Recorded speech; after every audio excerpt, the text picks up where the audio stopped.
with no one going to Orioles games and the Orioles being very much in the thick of this pennant race and the resurrection of Ubaldo Jimenez as well as a little bit of the Orioles offense, it is football season, and I was in Germany all last week talking about football with a bunch of German people who were excited about the NFL, and I tell you what, we're pretty excited around here. We got the Buffalo Bills coming to town this week. Luke and I will be out on the backfields in Owings Mills. You'll be hearing from John Harbaugh and Joe Flacco and Rex Ryan, I'm sure, before it's all, and Tyrod Taylor before it's all over with this week.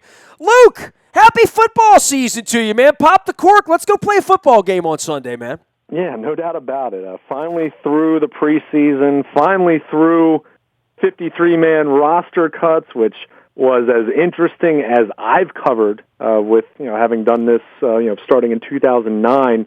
Can't recall a crazier, weirder week or weekend in terms of final cuts, but we'll talk about that. But all eyes forward now to the Buffalo Bills on Sunday, and the Ravens trying to get off to a fast start. I think you look at the schedule. We haven't talked a ton about the schedule, at least recently, but this sets up, if this team's going to try to get back to the postseason this year, I think a fast start has to be in order because you see how the second half of the schedule plays out. But Buffalo, plenty of distractions, plenty of injuries they've gone through.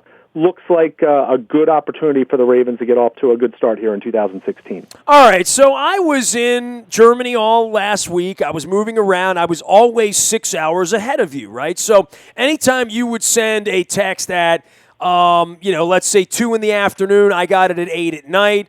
When all of this news happened, during the morning hours and the Justin Forsett thing. I was literally at a Billy Joel concert, and the Scenes of an Italian Restaurant started, and I think I got 3 texts during one song. And I tweeted out, I'm like, from the time you went from a bottle of red and a bottle of white to, and it all depends on whatever mood you're in tonight, the Ravens cut half the team. And I guess that is to be expected when you're working from 90 to 53, and some of them were surprises, some of them were not shocks. You got the IR, you've got injuries, you got veteran players, you got drafted players, you got drafted players who have not really fulfilled any sort of promise despite hanging around during the length of their contract. Arthur Brown, Matt Elam's another name out there. There's a lot of guys that had great promise that this becomes that sad scene in Hard Knocks, right?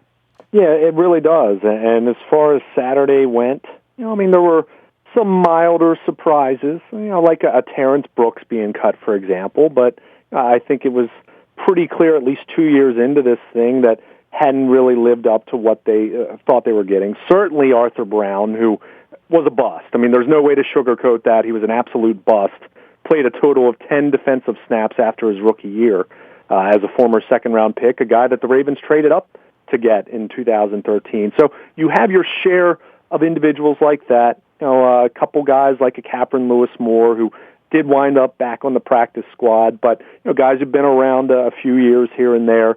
That's the reality of the NFL. You're going to have some of those. You're going to have some guys who have been around for a few years and are going to be let go. But then, shortly before 4 p.m., when the deadline came for teams to trim their rosters from 75 to 53, the bombshell comes, and that's Justin Forsett being cut by the Ravens.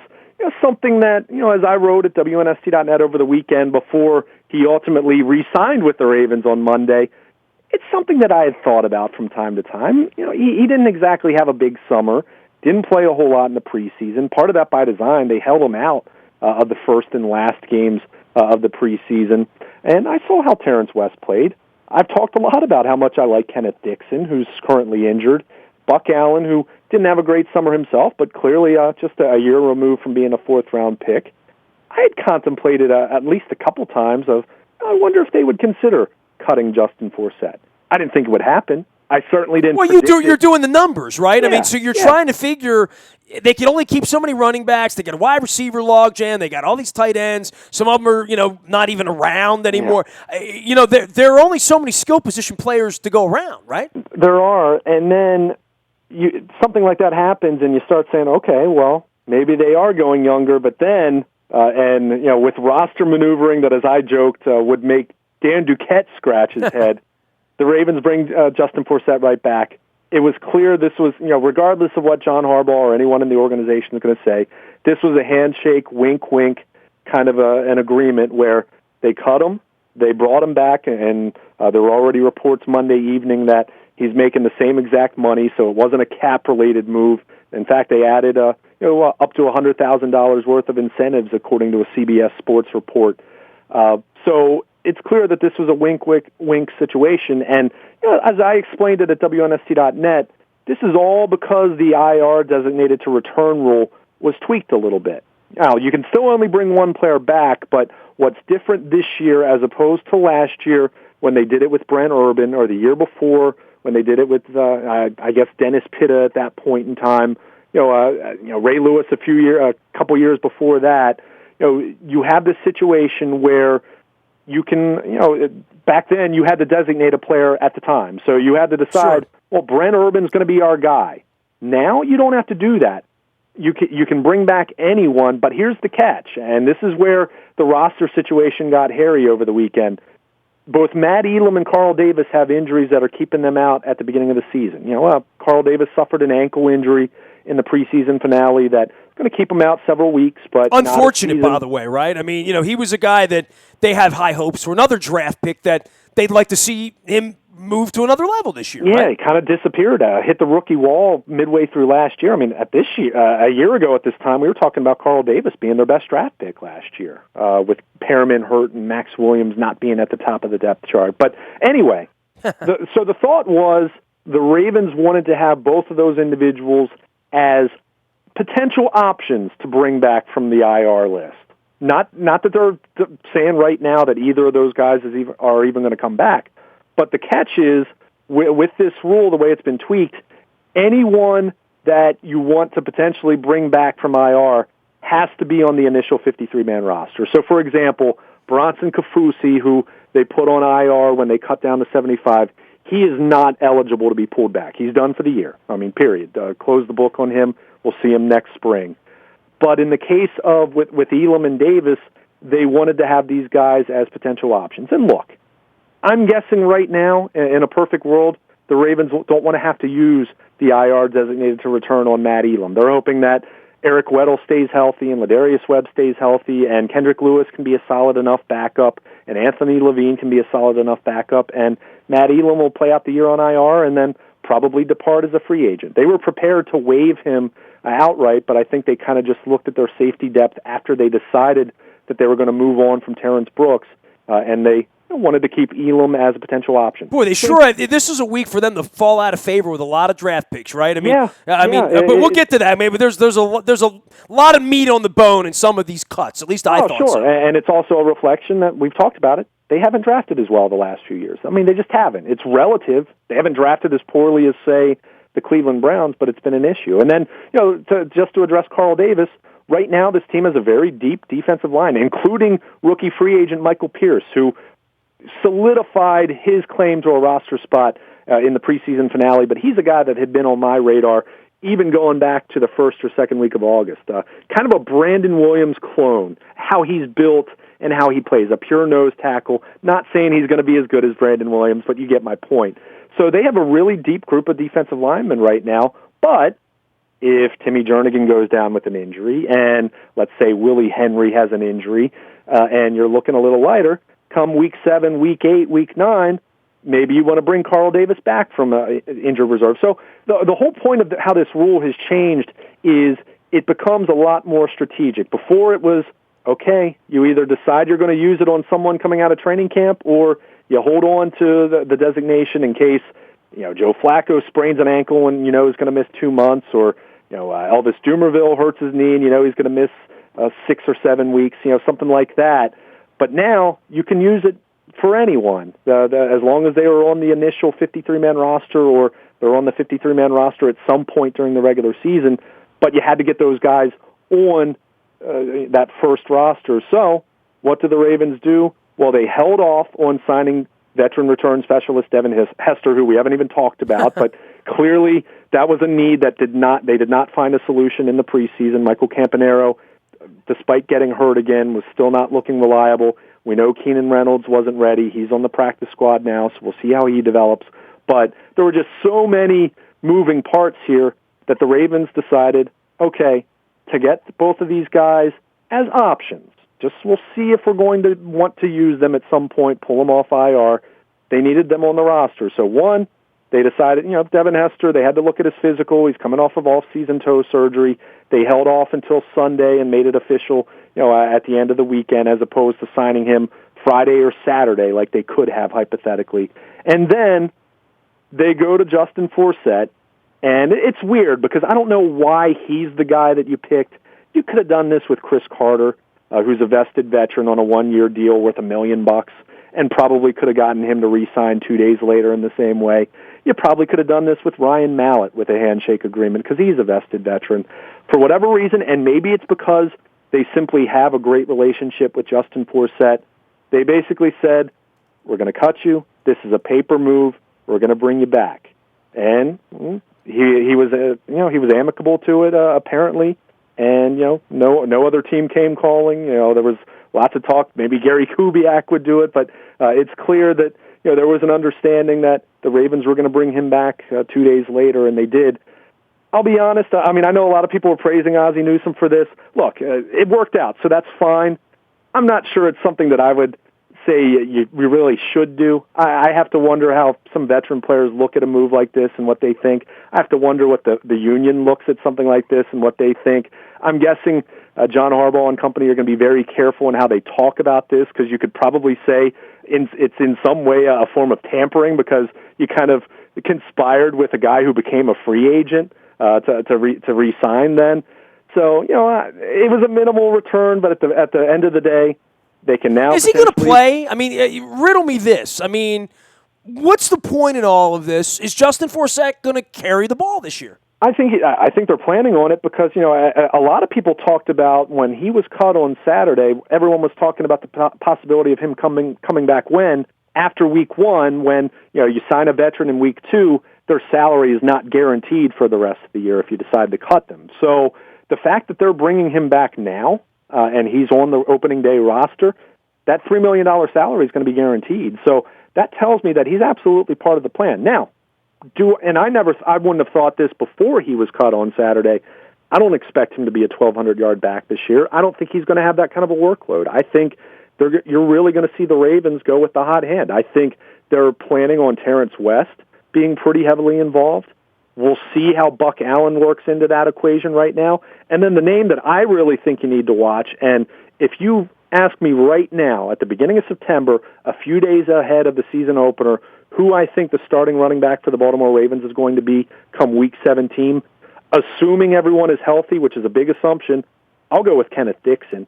But we know he's not going to be ready here, at least for the first couple games, as he recovers from that MCL injury. So I think you're going to see an approach fairly similar to what we saw after the Forsett injury last year, and that's going to be who's the hot hand, who's the guy getting yards, who's the guy looking quickest, who's looking most explosive.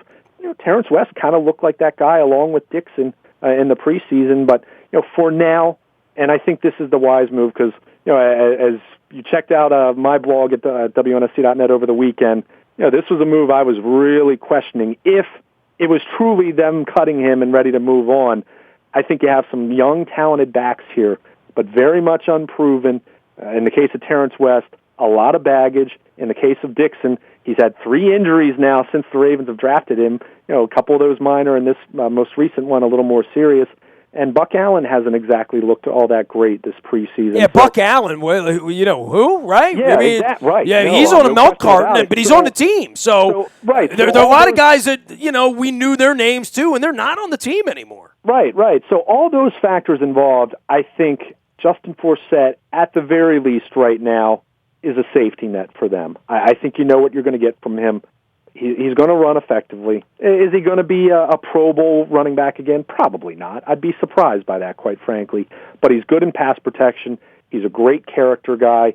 He's a leader. I've never seen a guy with better vision. I mean, I'll just say that. Like, when I think of Justin Forsett, sure, I will think of a running back that I saw for a year, know every hole, hit every hole, usually at the exact second of acceleration. Sure. I mean, it was astonishing to see, and I think from a coaching perspective, it's almost like the coaches probably looked at that and thought, we can't teach Buck Allen that. We can't teach Kenneth Dixon. You either have that or you don't have that. And clearly Forsett, and the amount of years and the amount of offenses and the amount of coordinators and the amount of walking slips that, pink slips that he got over the years and the injuries and all of that, just it was right place, right player. Really, it was. Yeah, it was. And keep in mind, Gary Kubiak factored into that. And remember, he had been with Kubiak in Houston, and that's been, that was a great fit. And clearly Kubiak's not here anymore, and we saw the running game in general, regardless of who was running the ball last season, wasn't very good. So, and that was another factor. You mentioned that field vision. I was looking at this and saying, okay, Ronnie Stanley's looked really, really good in the preseason, but he's still a rookie left tackle. Alex Lewis, whether it's him or John Urschel at left guard, you have an experience there that you didn't have when Kelechi Osemele was there the last few years. So, that was another factor where I said, I just had a tough time believing that they were just going to say, we'll move on from Forsett and go with these young guys. And you know what? Halfway through the season, they could hypothetically still do that. Don't get me wrong, but I think it was a case where he's making $3 million. It's not making or breaking your salary cap. They have cap space. They have enough space where they can make some other moves if they need to in season if you get some injuries. So they have that rainy day fund. To me, it just didn't make sense if that move was truly being made at face value, and turned out it wasn't. So, as I wrote in my 20 questions that I asked, which, you can still check it out, the final one was, this whole thing could be, silly and kind of a chuckle in a couple of days, and lo and behold, it turned out that way. But just really weird, and again, it worked out, but seemed like a kind of a risky thing to do to risk alienating a guy who was a Pro Bowler a couple years ago, a guy who's well liked in the locker room. And again, this kind of has the feel for me, kind of like when the Orioles would option Wei Yin Chen to Frederick, or send Kevin Gosman down. Some of these paper moves they would do in order to get an extra arm in the bullpen. It was one of those things where I kind of feel, okay, it worked out. Yeah, they got a little bit of a minimal reward here, but I'm not sure it's something you should make a practice of doing. So I'll stand by that. But, hey, at the end of the day, no harm, no foul. Justin Forsett back with the Ravens. Didn't take a pay cut the way, based on what we've heard as of Monday night at least.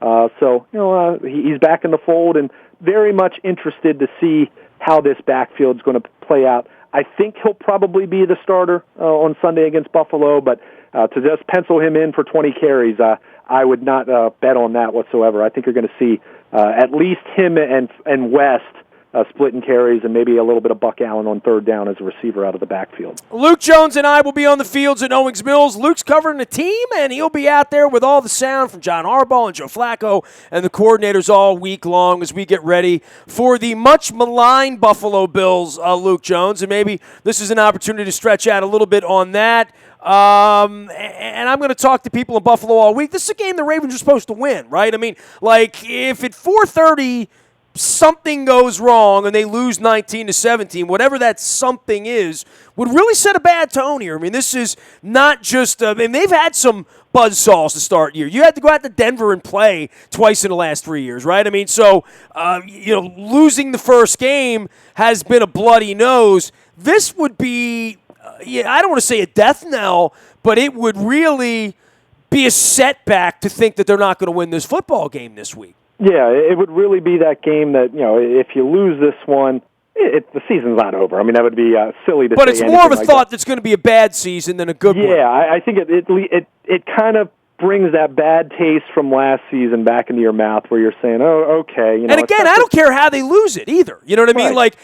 Like, whatever they would do to lose this game, it would not be a good look. No, not at all. And especially when you look at what Buffalo's, they've had injuries. They've already lost their rookie second-round pick, Reggie Ragland, for the year. They've lost some other players for the year.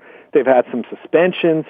Marcel Darius checked himself into a rehab facility. I mean, they've had a lot of turmoil. And, this is a team that, has really, they've been through it. It's been a very much a distraction-filled kind of summer for them. So, clearly Rex Ryan very familiar with what the Ravens like to do. Clearly Tyrod Taylor very familiar with what the Ravens like to do. So it's going to be interesting to see how that dynamic plays out. But, this is a Ravens team that has lost their season opener 3 years in a row now. you got to get off to a good start. And we had talked about John Harbaugh, his first 5 years, he and Joe Flacco had won their opener every single year, those first 5. And now the last 3, they've lost their opener. And jog my memory here a little bit. How many of those years the Ravens have made the playoffs? Just once. So the week 1 is not the end all be all. That's not what I'm saying. But for a team that was 5-11 last year, all the injuries, all the things that did not go well for them, losing all the close games. If they go out there and they lose even if it's a close game in some kind of freaky way they lose, it's going to be hard not to have that feeling in the back of your mind saying, here we go again.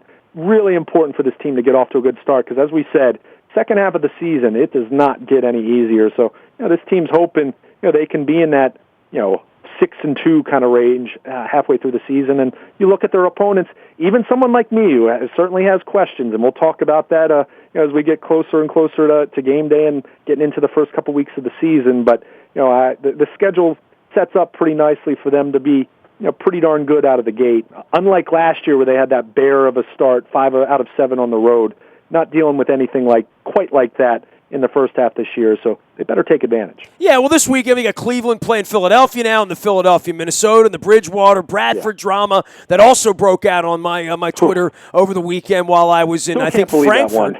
Yeah, I mean, where did that come from? I check into a hotel in Frankfurt. Next thing I know, Sam Bradford's playing for the Vikings, and it's a good thing I bought the first-round pick to do it. Top of that. Yeah, I mean, it's almost like we were wondering what the Eagles were doing, and they did okay, I guess, in the end. They gave Bradford a lot of money to never take a snap, really. But on top of all of that, there are teams like Jacksonville this week playing Green Bay at home where we're playing them in a couple of weeks, and the perception is they're going to be a better football team. Well, beat the Packers on Sunday, you show me something. I mean, there's a lot of that going on in the league, and I know this, here in Baltimore, the expectations aren't super high, but the expectations are high enough that they should beat a Bills team that most people don't think are going to win 5 or 6 games this year.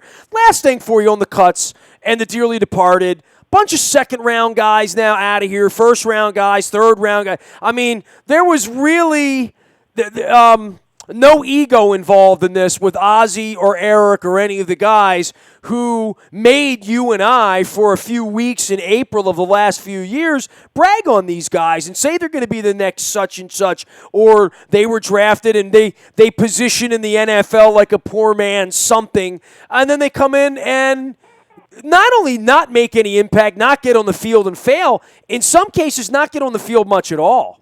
Yeah, and we talked about that a little bit with Arthur Brown. I mean, nice guy. Incredibly intelligent, polite. Yeah. I mean, he would pass your dinner test for sure. Sure, but just, could not get on the field. And when he would, he was the kind of guy, and we saw this in the preseason, even this summer, when he doesn't have to do a whole lot of thinking and it's just, see ball, go after it.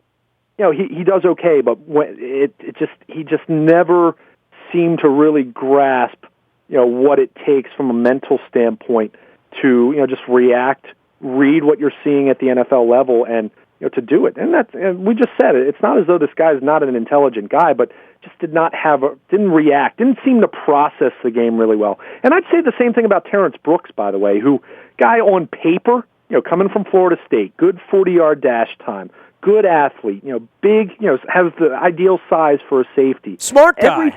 Hard worker. Everything about it on paper made you think that, okay, Terrence Brooks might not become Ed Reed, but he looks like he's going to get on the field. He's going to get on the field and play. Yeah, and he couldn't, and just didn't process things well. Didn't have a particularly great preseason. Remember, he played the entire third preseason game, dropped that easy interception, had a couple really bad missed tackles in the open field that led to big runs. Played pretty well in the preseason finale, but Nestor, we know, fourth preseason game, most of those decisions, other than maybe 1 or 2 at the very end of the roster, have been made at that point. And if you're trying to make, your mark in the fourth preseason game and you need to, chances are you probably are too late in most cases. Maybe Michael Pierce solidified his case on last Thursday night. But in the case of Brooks, again, just a guy who, from a on-field mental standpoint, just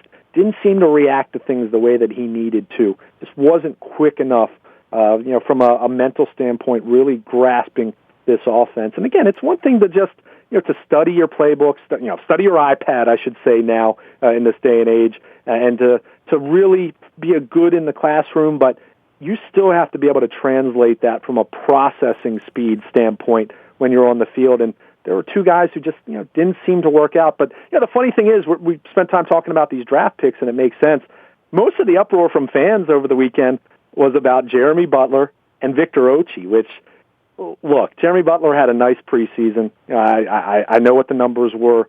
At the same time, where was he going to fit in on this team? He's a possession receiver stuck behind Steve Smith and Kamar Aiken, and, if you're going to be the number 6 receiver on the roster, you have to be able to play special teams, and there just really wasn't a role for him in that regard. So, Jeremy Butler, did he do enough to earn a 53-man roster spot? I'll say this, he did everything he possibly could. I think he did everything he could from an ability standpoint, but the way this roster is constructed right now just wasn't a great fit. So, he moves on, signs with the Tampa Bay practice squad after the Ravens offered him a practice squad spot, and he turned it down, which I can't blame him after 2 straight years of coming up short. You want to get on the field somewhere else, right? I mean, that's his prerogative. There's no ill will there, and I don't think the Ravens have any ill will. And then Victor Ochi, who so many people talked about in the preseason. He's a guy who didn't play a whole lot in the preseason. You got a sense that the Ravens were trying to hide him for that very reason. They end up cutting him, which they didn't have a spot for him. He's talented but green, and so many people were crying about that being a mistake, and the Ravens are going to regret this. He's not going to get through waivers. He ends up getting through waivers, and then looked like he was going to sign with the Jets practice squad. But then a report came out late Monday night that dealing with a little bit of a shoulder issue. So I kind of wonder if maybe the Ravens weren't all that hot and bothered with him. How many guys have we seen the Ravens try to hold on to, from Adrian Hamilton to Michael McAdoo to Stephen Means, these real green pass rushers who aren't ready to play, but they try to keep them on from a developmental standpoint. Maybe they just didn't. Maybe they didn't love what they saw, what they were seeing from. Well, if they loved what they were seeing, they would keep him around, or find a way to keep him around. Exactly. They would, and even with him having the shoulder, you wonder, okay, why didn't they exploit that and put him on IR, and then you get a redshirt year out of him essentially. So, those were the two names that a lot of people talked about. And look, fans are going to have opinions, and many of those opinions will end up being right. And guys like us are wrong, and will continue to be wrong from time to time at the very least. Well, we've already pointed out that the coaches and the scouts were very wrong on Brooks and on Brown and down the line, right? Eric DeCosta says this all the time. As much as you try to make this science, and in a lot of ways it is a science. There are many elements of this where you're collecting data and you have 40-yard time and all that kind of different stuff. There's still a lot of art. There's still a lot of unknown to this. There's still that guy who's going to look great on paper, but you know what?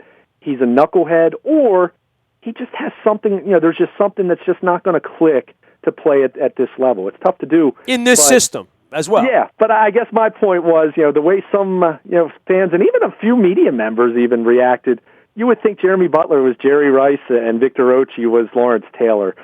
If those guys turn out to be Pro Bowl players, then, hey, the Ravens will deserve all the criticism they get. There's a James Harrison or Derek Anderson somewhere out there, right? That's going to happen, but at the same time, I have to say... then there's Jake Arrieta, but that's a whole different thing. Yeah, right. But, these are guys that...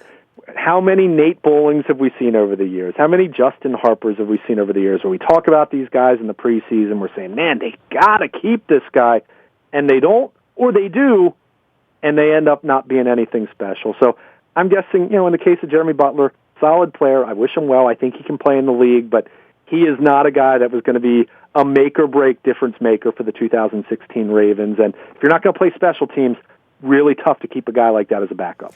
He is Luke Jones, Baltimore Luke on Twitter, and Luke at WNST.net. I am Nasty at WNST.net, back from Germany.